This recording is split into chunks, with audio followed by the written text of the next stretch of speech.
The galaxy was old, older than most species could understand. Civilizations had risen and fallen across its spiral arms for billions of years. Wars had been fought. Peace had been made. And through it all, the Galactic Concord had kept order. It was a council of the oldest and most powerful species, and they believed they understood how the universe worked. Humanity was new to all of this. They had only joined the Concord 93 years ago, when their first ships had stumbled into a trade route near Alpha Centauri. The elder species had looked at these small, fragile creatures with their short lives and loud emotions, and they had decided that humans were harmless. Useful for simple labor, perhaps. Good at building things. But not important. Not really. Earth had accepted its place at the bottom of the galactic order. Humans traded. They built. They learned. They kept their heads down and tried to fit in. Most species forgot they existed. Then the signal came. It arrived on a cold Tuesday morning at the United Earth Communications Center in Geneva. A young officer named Yuki Tanaka was working the night shift when her console lit up with an unknown frequency. She almost ignored it. Strange signals came in all the time, usually just cosmic noise or old satellites. But something made her look closer. The signal was weak. It came from very far away, from a system called Velen, 47 light-years from Earth. Yuki ran it through the translation systems and waited. When the words appeared on her screen, her blood went cold. The message was from the Kethri. Yuki knew about the Kethri. Everyone did. They were one of the most beloved species in the galaxy. Their bodies were made of living crystal, beautiful and delicate. They did not fight wars. They did not build weapons.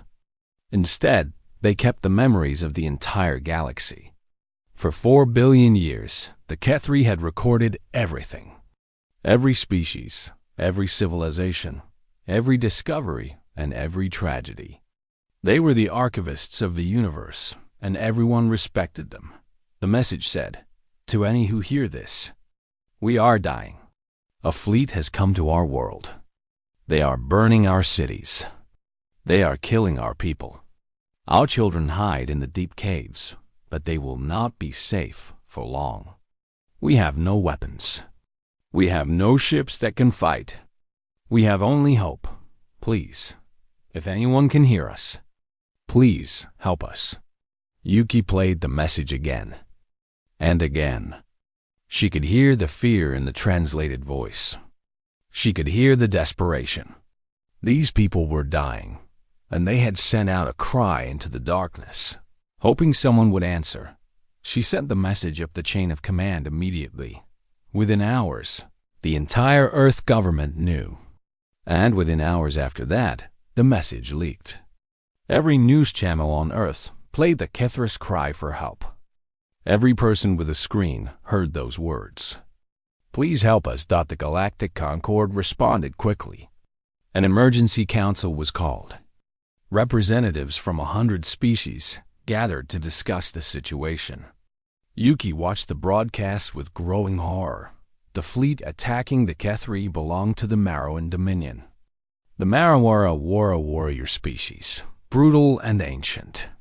They had been exiled from the Concord centuries ago for their violence, but they still controlled important trade routes.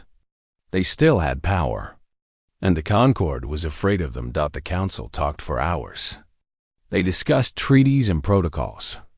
They debated the legal status of the Marrowan. They formed committees to study the situation. They proposed sending a strongly worded message of condemnation. Not one ship was launched to help.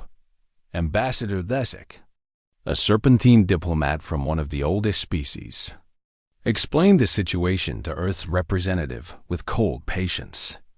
The Marrowan were dangerous, he said. Intervention would be complicated. There were trade agreements to consider, political relationships, the balance of power that had kept peace for millennia. Earth's representative asked how long the Kethri could survive. 3 days, Thesek admitted. perhaps 4. But there was nothing to be done. The galaxy could not risk war for one small species, no matter how beloved they were. On Earth, people watched these deliberations with growing anger. In coffee shops and living rooms, in offices and factories, they talked about what they were seeing. A peaceful species was being murdered. Their children were hiding in caves, waiting to die. And the great powers of the galaxy were doing nothing. The anger grew. It spread. It became something else entirely. Admiral Helena Vance was 62 years old. She had served in the United Earth Defense Force for 4 decades. She had fought in the border skirmishes with the Marrowan 20 years ago, when human colonies had been threatened. She knew what the Marrowan were capable of. And she knew that the Concord would never act in time. She was in her office when her communications officer brought her the latest update from the Concord. Another committee had been formed. Another resolution was being drafted. The Kethri would be dead before anyone finished talking. Vance stared at the wall for a long moment. She thought about her oath. She thought about what it meant to wear the uniform. She thought about a species of crystal beings huddled in caves, waiting for death, hoping that someone in the vast galaxy would care enough to come. She picked up her communicator and called the President of Earth. The conversation lasted less than 5 minutes. When it was over, Vance began making calls. To every ship captain in the fleet. To every retired officer she knew. To every civilian vessel that could carry weapons or supplies. The word spread faster than light itself. Earth was going to answer the Kethri's call. Ambassador Thesic arrived at Earth's orbital station the next morning, demanding to speak with whoever was in charge. He was brought to Admiral Vance, who was already overseeing the preparation of her fleet. The ambassador warned her of consequences. The Concord would not protect Earth if they did this. Trade agreements would be reviewed. Political standing would be damaged. Humanity would be alone against whatever enemies they made. Vance listened politely. When Thesic was finished, she looked at him with eyes that had seen too much death and not enough justice. "Ambassador," she said quietly, "those people called for help. We heard them. That is the only thing that matters to us." Thesic did not understand. In 4 centuries of diplomacy, he had never met a species that would risk everything for strangers. It made no logical sense. It was foolish. It was dangerous. It was human. Across Earth, the response continued to grow. Military ships launched from orbital stations. Cargo freighters were fitted with weapons. Medical vessels loaded supplies. Civilian ships volunteered by the hundreds. People who had never held a weapon signed up to fight. Doctors who had never left Earth requested transfer to the fleet. Within 48 hours, 3,000 ships were ready to launch. Admiral Vance stood on the bridge of her flagship and looked at the fleet around her. It was not the largest fleet in the galaxy. It was not the most powerful. Many of the ships were old or small or never meant for combat, but every single one of them had chosen to be here. She opened a channel to all ships. Her voice was steady and calm. "We are going to save the Kethri. Some of us will not come back. But we will show the galaxy what humanity is made of. We will show them that when someone calls for help, we answer." The fleet jumped to faster than light speed. The universe would never be the same. The news spread across Earth like fire through dry grass. Every screen, every radio, every social media feed carried the same message. Humanity was going to war. Not for land. Not for resources. Not for power. They were going to save strangers they had never met. Because those strangers had asked for help. The response was something no one had ever seen before. In Tokyo, a retired cargo captain named Hiroshi Yamamoto heard the news while eating breakfast with his wife. He was 73 years old. His ship, the Eastern Promise, had been sitting in dock for 5 years. He finished his coffee, kissed his wife goodbye, and went to the spaceport. By noon, his old freighter was being fitted with weapons. In Lagos, a hospital ship called the Mercy of Africa had been scheduled for retirement. Its captain, a woman named Adara Okonkwo, gathered her crew and asked them a simple question. Who wants to go? Every single person raised their hand. In Sao Paulo, a billionaire named Carlos Mendez owned a fleet of luxury passenger liners. He was 90 years old and had never done anything important in his life. When he heard about the Kethri, he donated every ship he owned and demanded to come along. His doctors said it would kill him. He went anyway. Across the world, the same story repeated itself. People left their jobs. Students left their universities. Families said goodbye to each other, not knowing if they would ever meet again. The call had gone out, and humanity was answering. The military response was organized and efficient. Admiral Vance had spent her entire career preparing for moments like this.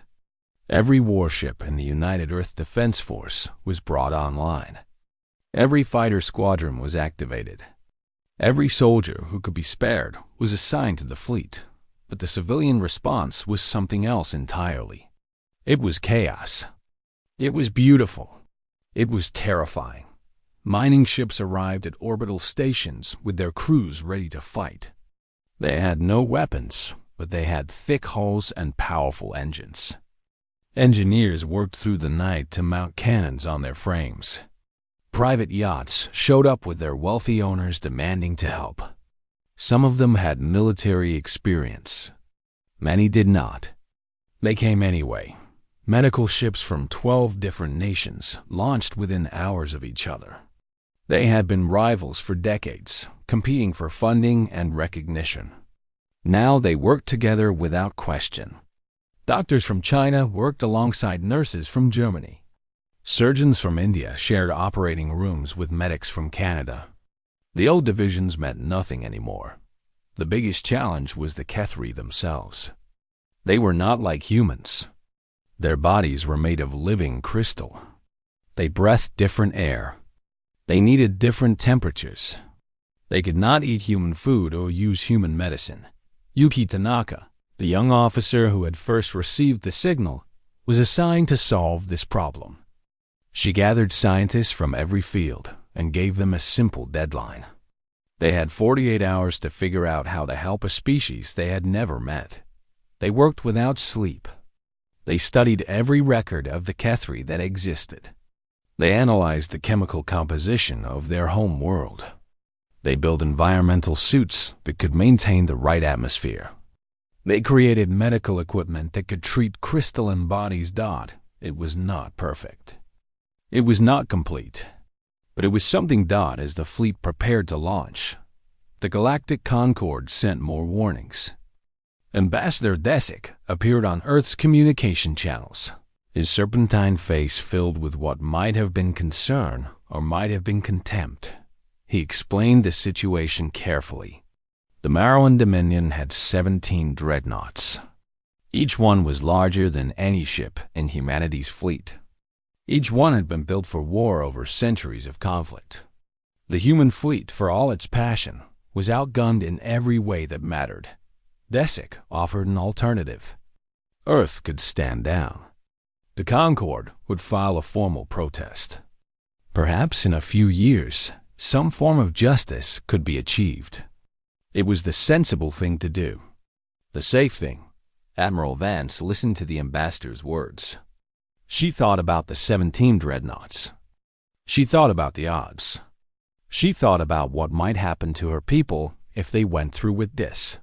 Then she thought about the Kethri children hiding in caves, waiting for someone to save them. Ambassador, she said, I understand your concern, but we are not asking for the Concorde's permission. We are not asking for the Concorde's help. We are going because someone called for help, and we could not live with ourselves if we did not answer. Desic shook his head slowly. You will die, Admiral. Many of you will die. And for what? For strangers you have never met? Vance smiled. and there was something sad and fierce in her eyes. That is exactly what humanity is, Ambassador. We are the species that cannot look away when someone is suffering. We are the species that runs toward danger when others run away. We are the species that would rather die trying than live knowing we did nothing. The ambassador did not respond. He simply stared at her for a long moment, and then the communication ended. 3,000 ships gathered in Earth orbit. They were not a proper fleet. They were a collection of military vessels, cargo ships, passenger liners, mining rigs, and private craft. Some of them were ancient. Some of them were barely functional. Many of them had never fired a weapon. But every single ship had a crew who had chosen to be there. Admiral Vance stood on the bridge of her flagship, the UEDS Resolution. She looked at the fleet around her through the view screen. She saw the hope and the fear and the determination in the faces of her officers. She thought about what she was asking them to do. She opened a channel to all ships. Her voice was calm and steady, but there was emotion underneath it that she could not hide. We are about to do something that the galaxy says is impossible. We are about to fight for people we have never met, against an enemy that outguns us in every way. Some of us will not survive this. I will not lie to you about that. She paused, and her voice grew stronger. But we are not doing this because we think we will win. We are doing this because it is right. Because somewhere out there, a species of beautiful, peaceful beings is dying. Their children are hiding in caves, hoping that someone in this vast galaxy will care enough to save them. Another pause. Every ship was silent, listening. Today, we show the universe who we are. We show them that humanity does not stand by while innocents suffer. We show them that when someone calls for help, we answer, even if it costs us everything. She took a deep breath. All ships, prepare for faster than light jump. Destination, Kethra Prime. The fleet engaged their engines. Space folded around them. In a flash of light that could be seen from Earth's surface, 3,000 ships vanished into the void. They were going to save the Kethri, or they were going to die trying. Across the galaxy, species that had never paid attention to humanity suddenly found themselves watching. They watched the fleet of tiny ships racing towards certain death. They watched humans say goodbye to their families without knowing if they would return. They watched a species that had been considered weak and unimportant rise up to do what no one else would do. And for the first time in a very long time, the galaxy felt something it had almost forgotten. Hope. The days after the battle were filled with grief and hope in equal measure. The human fleet had won. The Marwyn were gone, their warlord dead, their dreadnoughts burning wreckage in the void. But victory had cost more than anyone wanted to count. 847 ships had been destroyed. 14,000 soldiers had died. Another 6,000 civilians, people who had volunteered to fight for strangers, would never see their homes again. The names of the dead filled screens on Earth for days. Families wept. Children asked when their parents would come home. Admiral Helena Vance was not among the dead, though she came close. When the Resolution crashed into the Crimson Fang, the force of the impact threw her through a bulkhead. She was found in the wreckage by a Kethri rescue team, barely alive. They carried her to a human medical ship, where doctors fought for 3 days to save her. She woke to find a crystalline being watching over her. It was Crystalline Voice of Memory, the ancient archivist who had led the survivors in the caves. She had refused to leave the Admiral's side. "You came for us," the Kethri said, her voice like wind through crystal. "You destroyed yourself to save us. I do not understand." Vance smiled weakly. Her voice was barely a whisper. "Neither do we sometimes. We just know that we cannot look away when someone is hurting." The rescue continued for weeks. Human ships brought supplies and medicine. Human engineers helped rebuild the destroyed cities. Human doctors, using the equipment they had built in those desperate 48 hours before the battle, treated thousands of wounded Kethri. Many humans stayed behind when the fleet returned to Earth. They had come to save the Kethri, and they would not leave until the job was done. Some of them would spend years on Kethra Prime, helping to rebuild what the Marrowan had destroyed. On Earth, the reaction was complex. There was pride in what humanity had done, but there was also sorrow for those who had not returned. Memorials were built. Songs were written. The names of the dead were carved into stone, so they would never be forgotten. Captain Hiroshi Yamamoto, the 73-year-old who had come out of retirement to pilot his old freighter, was given a hero's burial in Tokyo. His wife stood at the ceremony with dry eyes and a straight back. She told reporters that her husband had died the way he had always wanted to live, helping others. Carlos Mendez, the billionaire who had demanded to join the fleet despite his age, surprised everyone by surviving. He returned to Earth a different man. He sold everything he owned and created a foundation to help species in need across the galaxy. He lived another 5 years, and people said they were the happiest years of his life. Lieutenant Commander James Okonkwo, who had piloted the Resolution in its final charge, was found alive in an escape pod. His mother, Captain Adara Okonkwo of the Mercy of Africa, had died in the battle. When he learned this, he wept for 3 days. Then he returned to duty. He said his mother would have wanted him to keep helping people. The Galactic Concord was furious. Emergency sessions were called to discuss humanity's actions. The elder species spoke of violated protocols and broken agreements. They talked about the danger of allowing a young species to act without permission. They proposed sanctions, restrictions, and punishments. Ambassador Thesic, who had warned Admiral Vance before the battle, stood before the council. Many expected him to condemn humanity. Instead, he said something that shocked everyone. I have served the Concord for 400 years. I have watched species rise and fall. I have seen empires built on conquest and treaties written in blood. But I have never, in all my centuries, seen what I saw at Kethra Prime. He paused, his serpentine form coiling with emotion. I saw a species sacrifice their children to save strangers. I saw civilians die for people they had never met. I saw humans fight against impossible odds, not for power or glory, but because someone asked for help. He looked around the chamber at the assembled delegates. The Concord did nothing. We discussed and debated while innocents died. We were afraid of the consequences of action. We forgot what it means to do what is right. The chamber was silent. Humanity reminded us. They reminded us that some things are more important than politics, more important than safety, more important than our own survival. He bowed his head. I will not vote to punish them. I will vote to thank them. The vote that followed was close, but in the end, no sanctions were passed. Too many species had watched the battle. Too many had seen what humanity had done. And too many had felt something stir in their hearts. Something they had forgotten long ago. But the greatest response came from the Kethri themselves. 1 month after the battle, crystalline voice of memory traveled to Earth. She came alone, carrying nothing but herself. She requested an audience with humanity's leaders, and she was given one. The meeting was held in Geneva, in the same building where Yuki Tanaka had first received the Kethri's cry for help.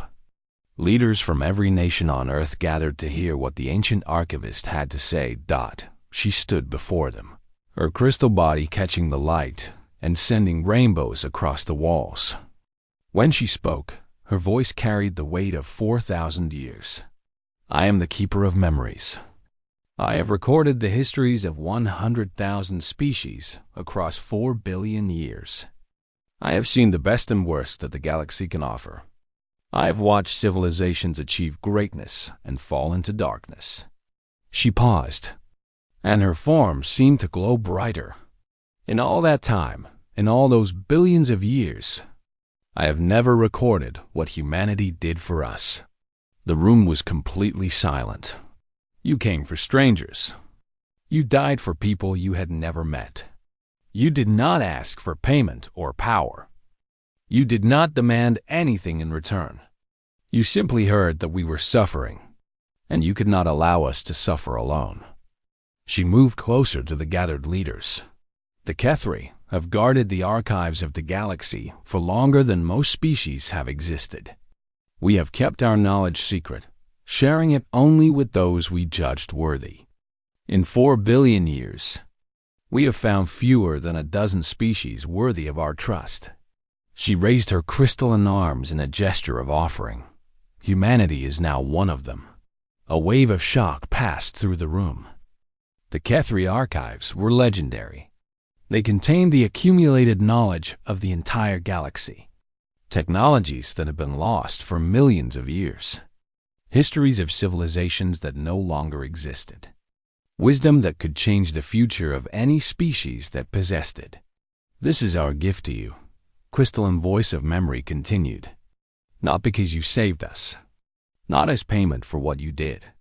We give you this because of what you are.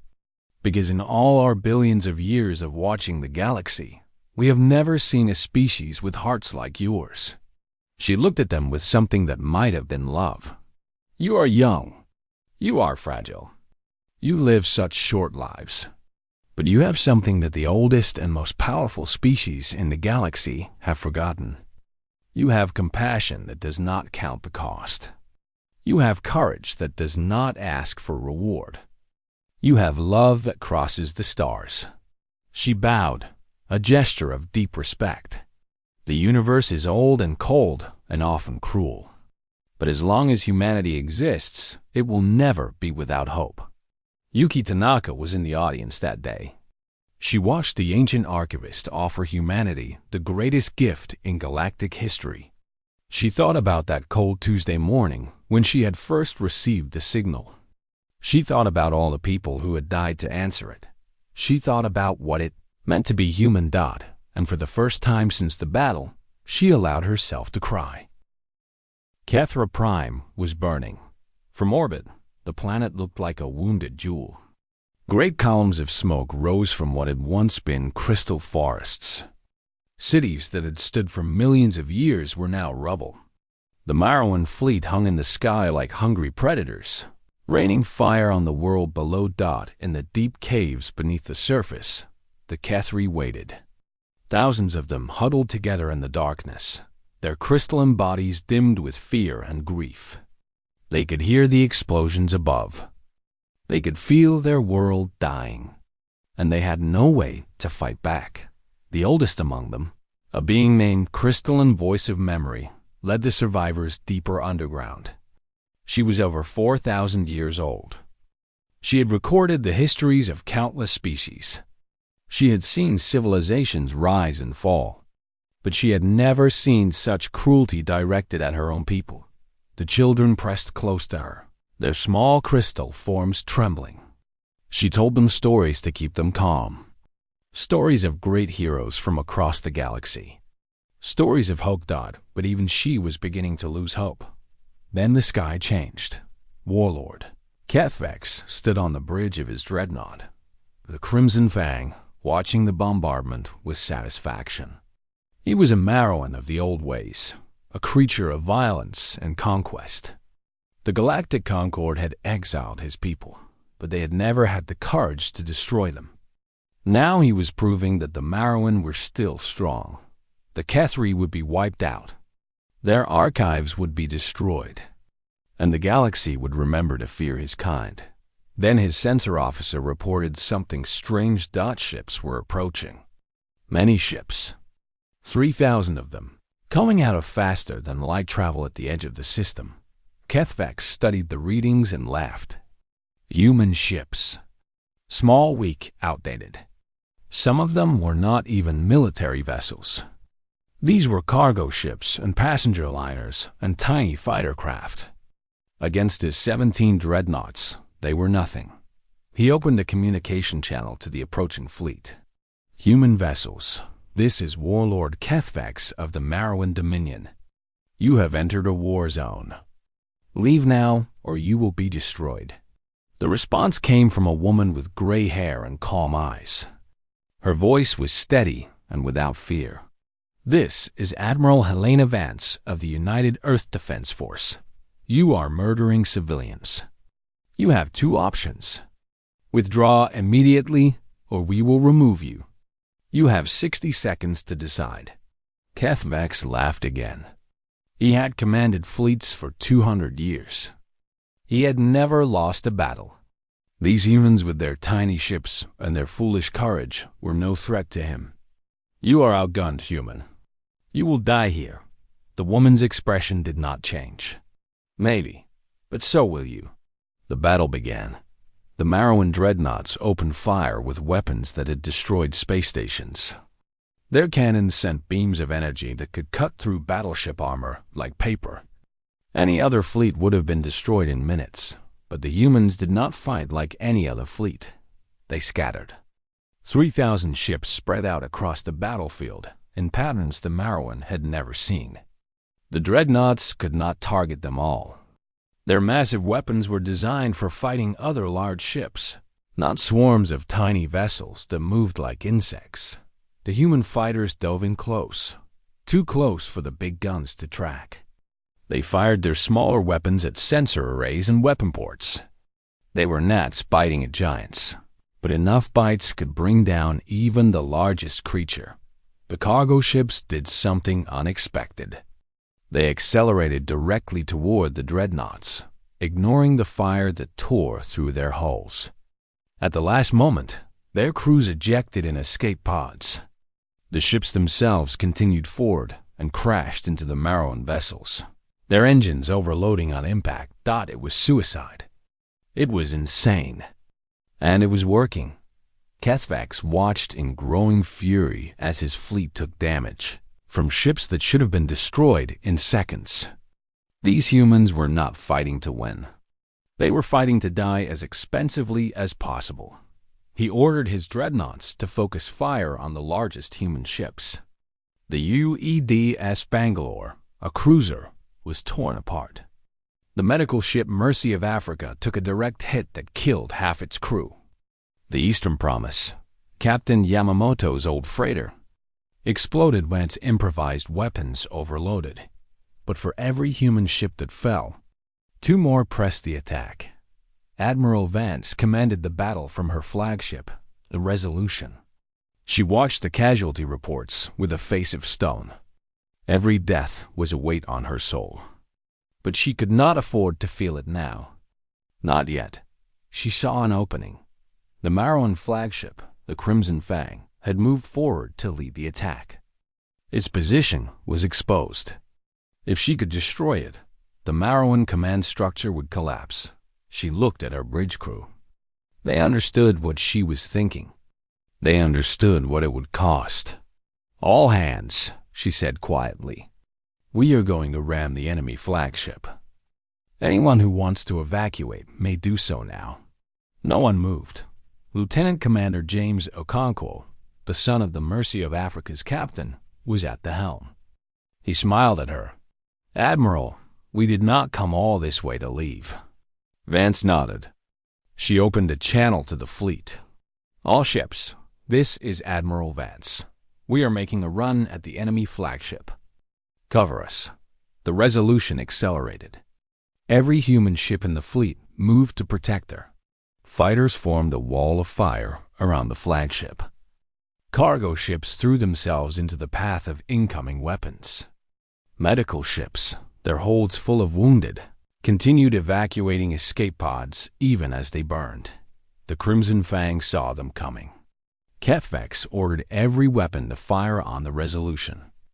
The flagship shook with impact after impact. Decks collapsed. Crew died. The ship began to break apart, but it kept coming taut at the last moment. Just before impact, Admiral Vance gave one final order. All power to engines. The Resolution hit the Crimson Fang at full speed. The explosion could be seen from the planet's surface. When the light cleared, both ships were gone. Warlord Kethvax was dead. The remaining Marrowan ships, suddenly without leadership, hesitated. The human fleet did not. Every surviving vessel pressed the attack with renewed fury. They fought like beings who had nothing left to lose. One by one, the Marrowan dreadnoughts fell. Some were destroyed. Others, seeing the battle turn against them, tried to flee. The humans hunted them to the edge of the system. 7 hours after it began, the battle was over. The Marrowan dominion was broken. Their fleet was gone. Their warlord was dead. On the surface of Kethra Prime, the bombardment had stopped in the caves beneath the shattered cities. Crystalline Voice of Memory felt the silence. She did not understand what it meant. She gathered the children and moved carefully toward the surface, expecting to find only death. Instead, she found human shuttles descending through the smoke. Medics poured out, carrying equipment she did not recognize. They wore environmental suits designed for her species.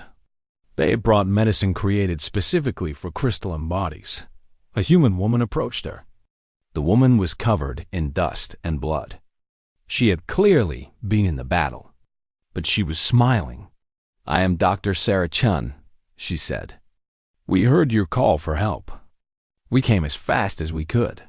Crystalline Voice of Memory looked at this small, fragile creature who had crossed 47 light years to save strangers.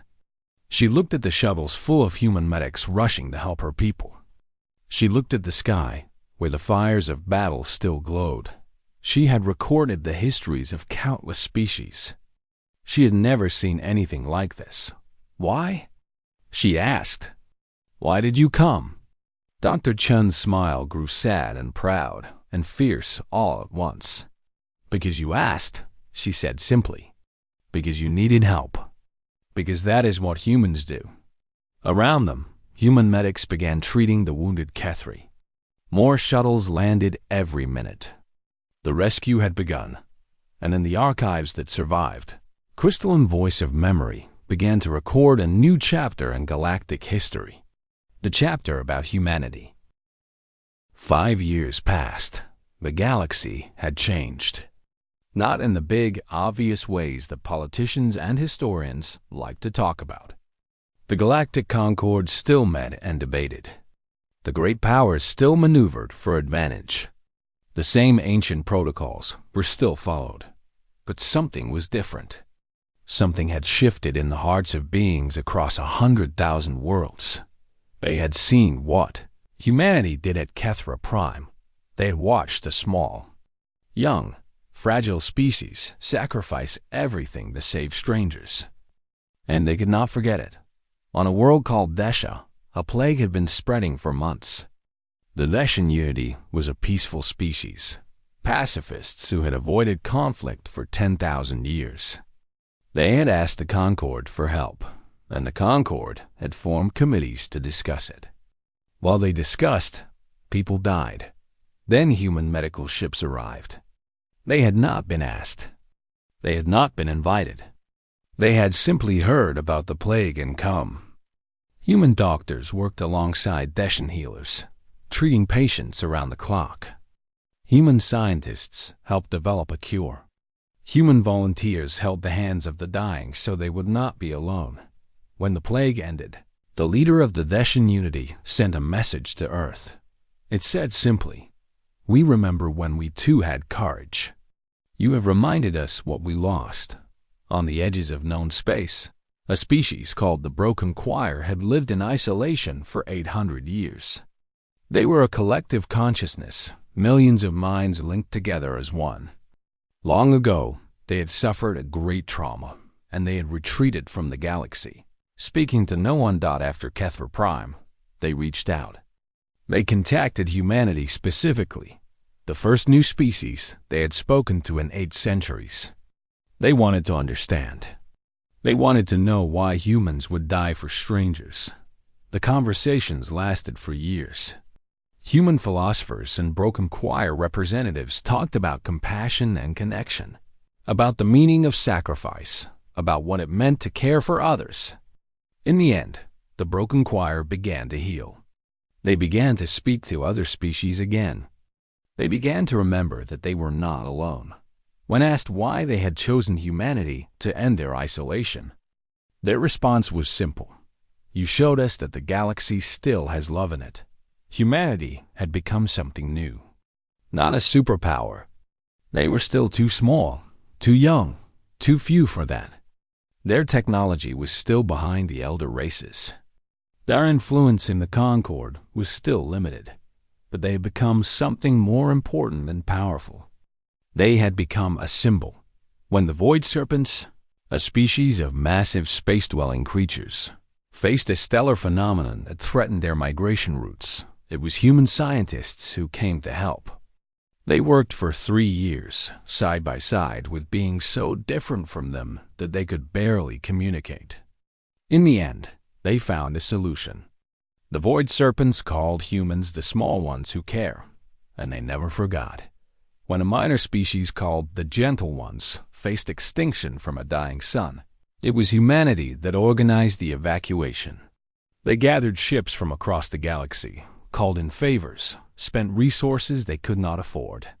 They built a new home for the Gentle Ones on a world 300 light years from Earth.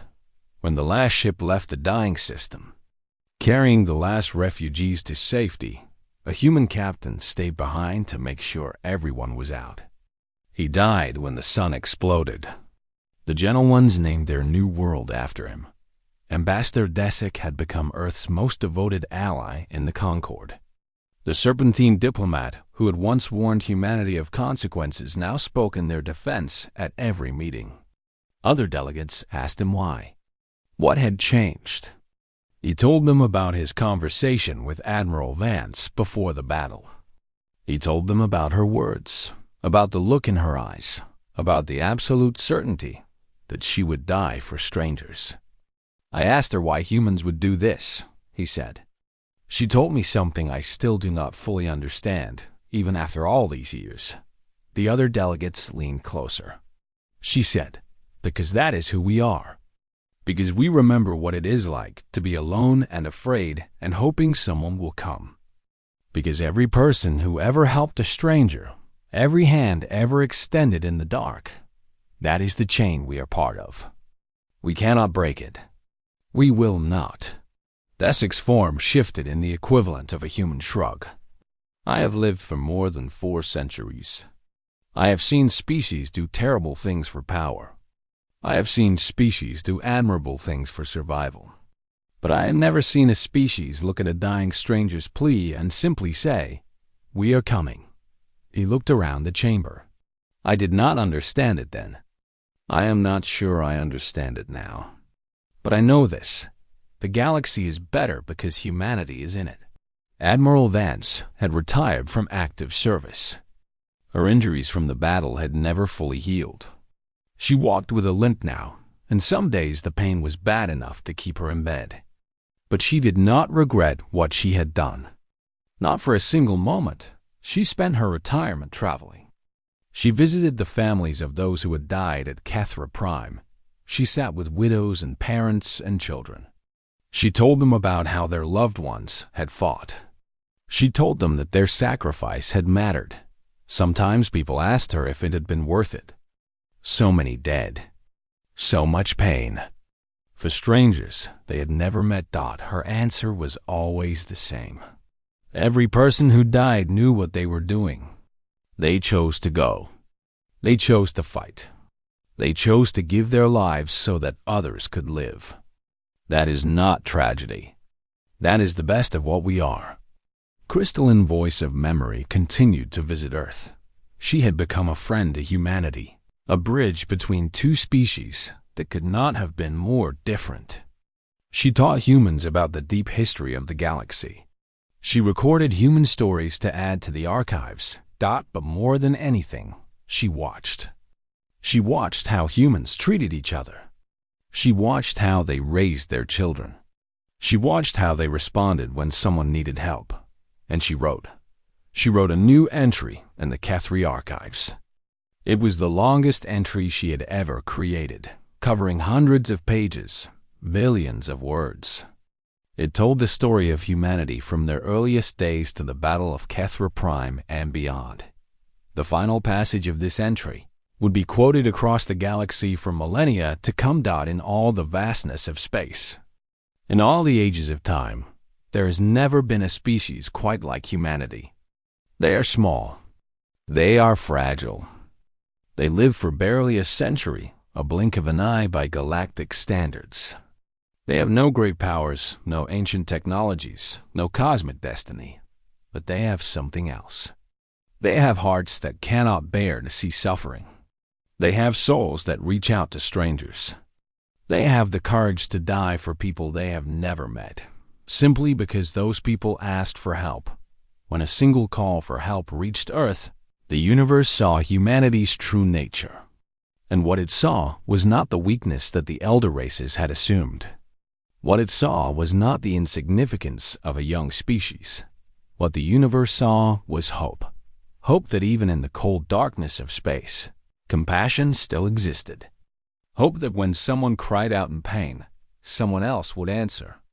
Hope that the strong would protect the weak, that the brave would defend the helpless, that love could cross the stars. Humanity showed the galaxy what it had forgotten. They reminded ancient species of values they had lost. They proved that the universe, for all its cruelty, still had room for kindness. And as long as humanity exists, that hope will never die. On Earth, life continued. People went to work and raised families and argued about politics. The Battle of Kethra Prime became history, then legend, then something taught to children in schools. New generations grew up knowing the story. And every one of them learned the same lesson. When someone calls for help, you answer. That is what it means to be human. That is what it will always mean. The universe had seen humanity's true nature, and it was beautiful.